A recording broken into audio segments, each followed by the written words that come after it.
Hello students, तर आजपासून एक नवीन सिरीज आपण सुरू करतोय की ज्याच्यामध्ये आपण डेटा स्ट्रक्चर युजिंग सी हा जो सब्जेक्ट आहे. तर याच्यामध्ये आपण जे काही पॉईंट शिकणार आहे तर ते आपण आपल्या चॅनलवरती ह्या प्लेलिस्टमध्ये टाकणार आहे.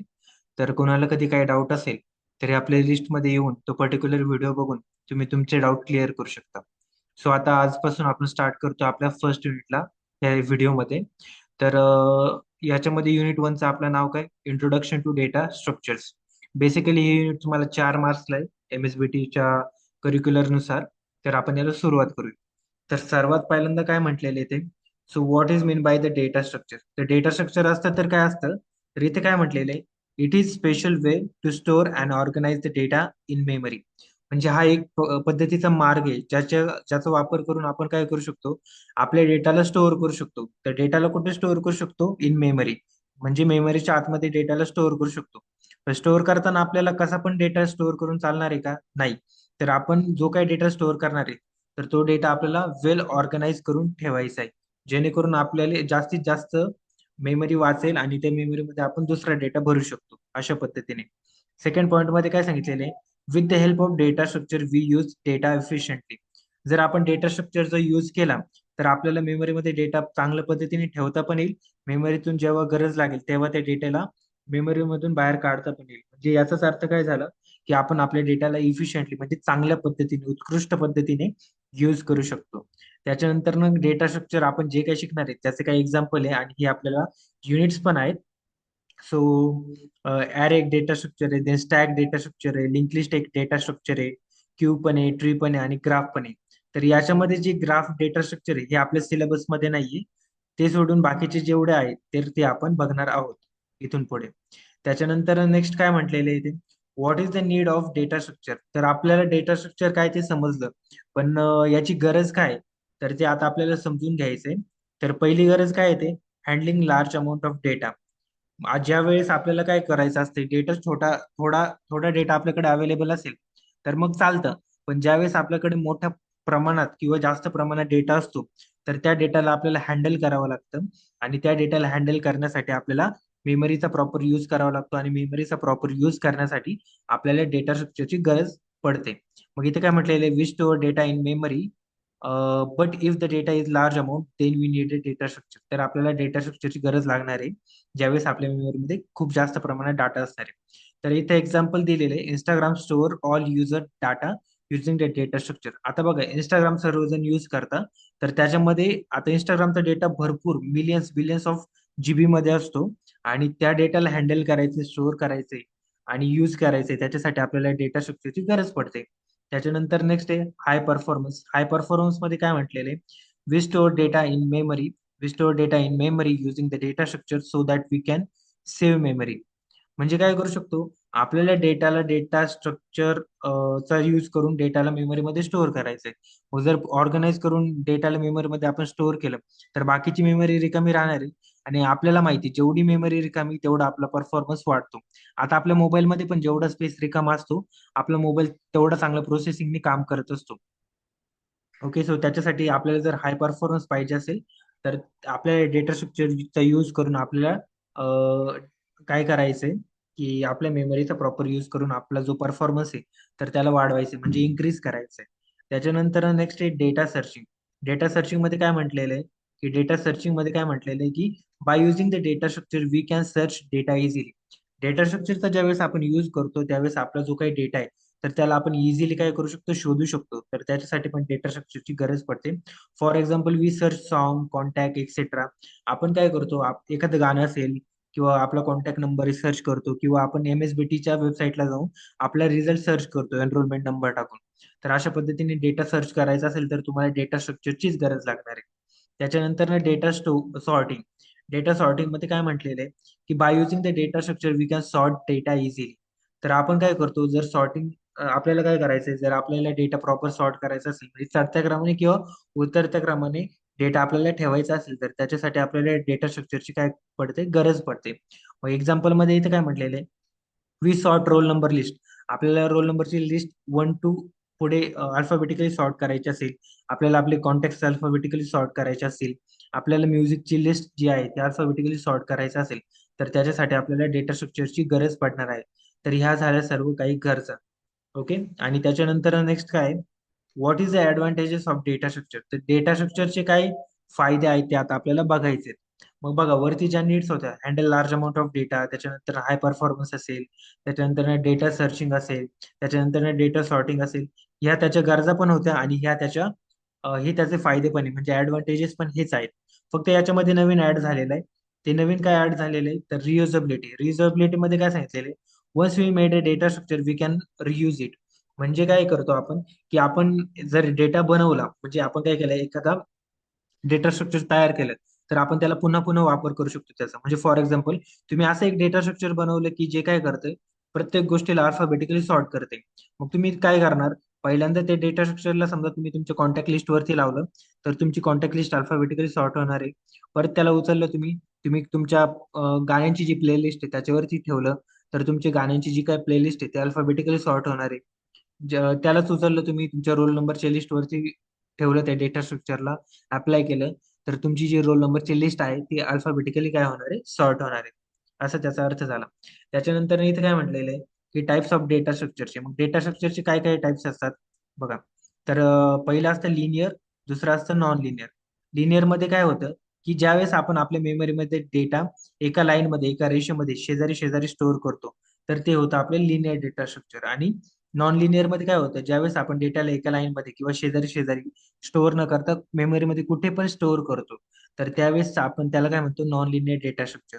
मग लिनियर मध्ये एक टाईप, दोन टाइप्स पडतात, एक एक पडतो स्टॅटिक आणि दुसरा पडतो डायनॅमिक. मग स्टॅटिक मध्ये येतो ऍरे, त्याच्यानंतर डायनॅमिक मध्ये येतो स्टॅक येतो, त्याच्यानंतर त्यानंतर क्यू येतो, लिंक लिस्ट येते, त्याच्यानंतर नॉन लिनियर मध्ये ट्री आणि ग्राफ, हे जे डेटा स्ट्रक्चर येतात हे आपण पुढे गेल्याच्या नंतर बघणार आहे. ओके. सो त्याच्यानंतर ना आता आपल्याला बघायचे अल्गोरिदम. सो अल्गोरिदम काय असतं basically, in data structure we have a simple steps to solve a problem is called as a algorithm. Data structure मध्ये आपण काय करतो, की आपल्याला एखादा प्रॉब्लेम असतो, त्या प्रॉब्लेमला आपल्याला सॉल्व्ह करायचे. तर त्या प्रॉब्लेमला आपल्याला सॉल्व्ह करण्यासाठी ज्या काही आपण स्टेप वापरणार आहे, तर त्या स्टेप्सलाच आपण काय म्हणतो, अल्गोरिदम. फॉर एक्झाम्पल, तुम्हाला तुमच्या मित्राला कॉल करायचा आहे, तर कॉल करण्यासाठी पहिली स्टेप काय करणार, तुम्ही चेक करणार. पहिली स्टेप अशी असणार आहे की तुम्ही चेक करणार तुमचा मोबाईल ऑन आहे की ऑफ आहे. जर मोबाईल ऑन असेल तर तुमची ती स्टेप पूर्ण झाली. त्याच्यानंतर सेकंड स्टेप मध्ये तुम्ही काय करणार, त्या मित्राचा कॉन्टॅक्ट नंबर आहे तो डायल करणार किंवा सर्च करणार. त्याच्यानंतर थर्ड स्टेप मध्ये तुम्ही त्याला कॉल लावणार आणि जोपर्यंत तो कॉल पिकअप करत नाही तोपर्यंत तुम्ही वेट करणार. मग याच्यामध्ये काय होणार, तुम्ही तुमचा जो प्रॉब्लेम आहे, की तुम्हाला मित्राला कॉल करायचा होता, हा तुमचा प्रॉब्लेम आहे, तर हा तुम्ही कसा सॉल्व्ह केला, तर स्टेप स्टेप मध्ये सॉल्व्ह केला. आणि याच्यामध्ये तुम्ही जर एखादी स्टेप स्किप केली किंवा सोडली, तर तुमचा तो प्रॉब्लेम सॉल्व्ह होईल का, नाही होणार. जसं की समजा तुमचा मोबाईल ऑफ असेल, तर तुम्ही त्याला कॉल करू शकत नाही. जर तुम्ही त्याचा नंबर सर्च किंवा डायल केला नाही, तर तुम्ही त्याला कॉल करू शकत नाही. त्याच्यानंतर थर्ड स्टेपमध्ये सर, जर समजा तुम्ही त्यांनी कॉल उचलण्याच्या आधीच तुम्ही कॉल कट केला, तुम्ही पेशन्स ठेवले नाही, तुम्ही वाट पाहिली नाही, तर तुम्ही त्याला त्याला कॉल करू शकता का, तुम्ही त्यांचे म्हणजे कॉल करून त्याच्या बरोबर कॉन्टॅक्ट करू शकता का, नाही करू शकत. त्याच्याशी कम्युनिकेशन करू शकता का, नाही करू शकत. तर अल्गोरिदमचं असंच असतं की आपण एखादा प्रॉब्लेम असतो त्याला स्टेपमध्ये डिवाइड करतो आणि आपल्यासाठी प्रत्येक स्टेप महत्वाची असते. मग इथे फॉर एक्झाम्पल एक टेक्निकल एक्झाम्पल दिलेलं आहे काय, तर write algorithm for addition of two numbers. तर याच्यामध्ये आपल्याला काय करायचंय, दोन नंबरची बेरीज करायची. तर त्याच्यामध्ये स्टेप नंबर वन मध्ये आपण काय करणार, सुरुवात करणार. स्टेप नंबर टू मध्ये आपण दोन नंबर घेणार. स्टेप नंबर थ्री मध्ये आपण काय करणार, दोन नंबरची ऍडिशन करणार. स्टेप नंबर फोर मध्ये आपण ऍडिशनला डिस्प्ले करणार. आणि स्टेप नंबर फाईव्ह मध्ये आपण आपला जो काय अल्गोरिदम किंवा आपला जो प्रोग्राम आहे तर त्याला स्टॉप करणार आहे. तर आता याच्यानंतर ना कॅरेक्टरिस्टिक्स ऑफ अल्गोरिदम. तर अल्गोरिदम आपण समजलं काय आहे, तर त्याच्यानंतर त्याचे काही गुण आहेत, कॅरेक्टरिस्टिक्स आहेत. तर त्या कोणकोणत्या आहेत, तर त्या आता आपल्याला बघायचे आहेत. तर पहिल्यांदा आहे इनपुट. तर इनपुट मध्ये काय म्हटलेलं आहे, algorithm has no one or more than one input. तर तुम्ही जो अल्गोरिदम बनवताय, तर त्या अल्गोरिदम मध्ये एकही इनपुट घेतले नाही चालेल, एक घेतलं तरी चालेल किंवा एकापेक्षा जास्त इनपुट घेतले तरीही चालेल.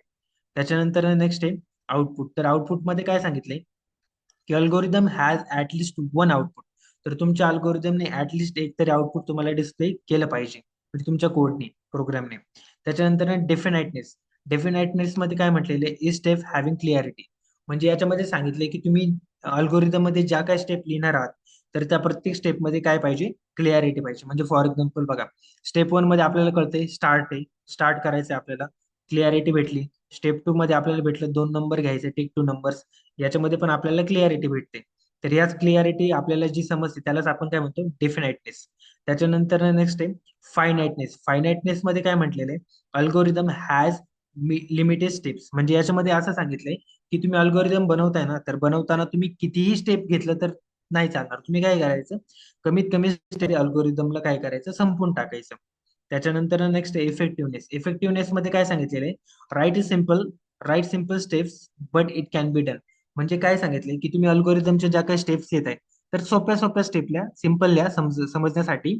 आणि पण मग तुम्ही लिहिताय तर त्या पूर्ण पण झाल्या पाहिजे, म्हणजे इट कॅन बी डन. तर त्यात ज्या काही स्टेप्स आहेत, तर त्या तुमच्या ज्या काही स्टेप्स आहेत त्या पूर्णही झाल्या पाहिजे. त्याच्यानंतर नेक्स्ट पॉइंट आहे आपला ट्रॅव्हर्सिंग. ट्रॅव्हर्सिंग मध्ये काय म्हटलेलं आहे, in data structure we travel from first data to the last data. म्हणजे ट्रॅव्हर्सिंग मध्ये आपण काय करतो, पहिल्या डेटापासून शेवटच्या डेटापर्यंत ट्रॅव्हल करतो, म्हणजे फिरतो. त्याच्यानंतर नेक्स्ट काय सांगितले, we visit each element once. तर याच्यामध्ये आपण काय करतो, प्रत्येक एलिमेंटला एकदा तरी भेट देतो. याचं एक्झाम्पल समजून घ्यायचं, की इथं काय म्हटलेलं एक्झाम्पल मध्ये काय सांगितलेलं आहे, in examination hall teacher travel from स्टुडंटला डेटा कन्सिडर केले to the last student, first student to the last student, and also visit a student once. म्हणजे काय, बघा जर एक हॉल आहे किंवा एक रूम आहे, त्याच्यामध्ये पेपर चाललेला आहे आणि त्या पेपरसाठी 30 स्टुडंट बसलेले बेंचेस वरती. तर जो काही टीचर आहे, जो काही सुपरवायझर आहे, तो काय करतो, पहिल्या बेंच पासून तर 30, जो 30 नंबरचा बेंच आहे तिथपर्यंत प्रत्येक बेंचवरती जातो आणि ती जी अँसर शीट आहे त्याच्यावर साईन करतो.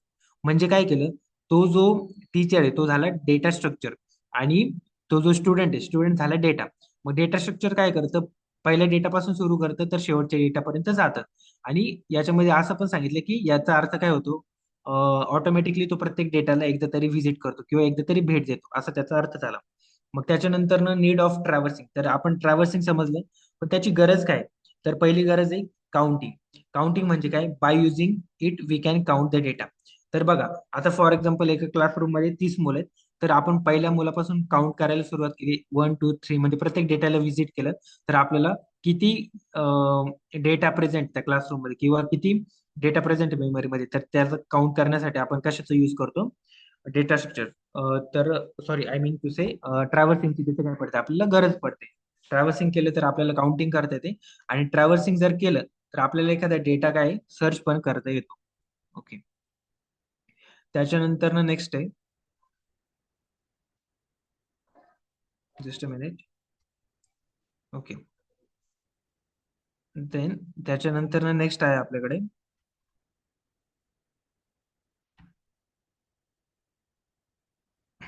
इन्सर्शन.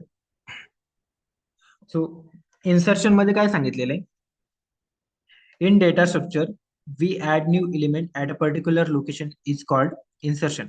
डेटा स्ट्रक्चर मध्ये आपल्याला एखादा एलिमेंट एखाद्या विशिष्ट लोकेशनला किंवा ॲरेच्या एखाद्या विशिष्ट इंडेक्सला ऍड करायचंय, तर त्याच्यासाठी आपण कशाचा यूज करतो, इन्सर्शन हे जे ऑपरेशन त्याचा यूज करतो.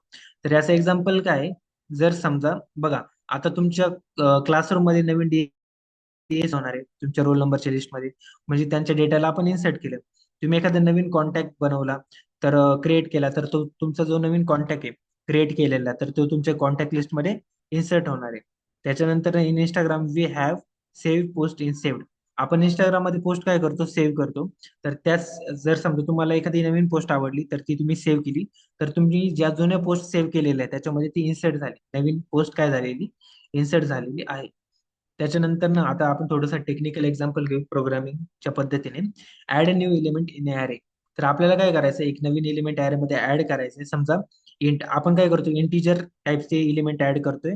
ॲरेची साईज किती, 4. म्हणजे आपण किती एलिमेंट इन्सर्ट करू शकतो, 4 एलिमेंट आपण इन्सर्ट करू शकतो. सध्या आपण किती इन्सर्ट केलेले, 3च एलिमेंट जे आहेत तर ते आपण काय केलेले, इन्सर्ट केलेले. आता पुढे काय म्हटलेले, add new element 4 at position A of 1. म्हणजे ए ऑफ 1 ची जी पोझिशन आहे ॲरेची, तर त्याच्यामध्ये आपल्याला 4 हा जो एलिमेंट ऍड करायचा. तर स्टेप 1 मध्ये आपण काय केलं बघा, आपला जो ॲरे तो जसाच्या तसा आपण लिहून घेतला.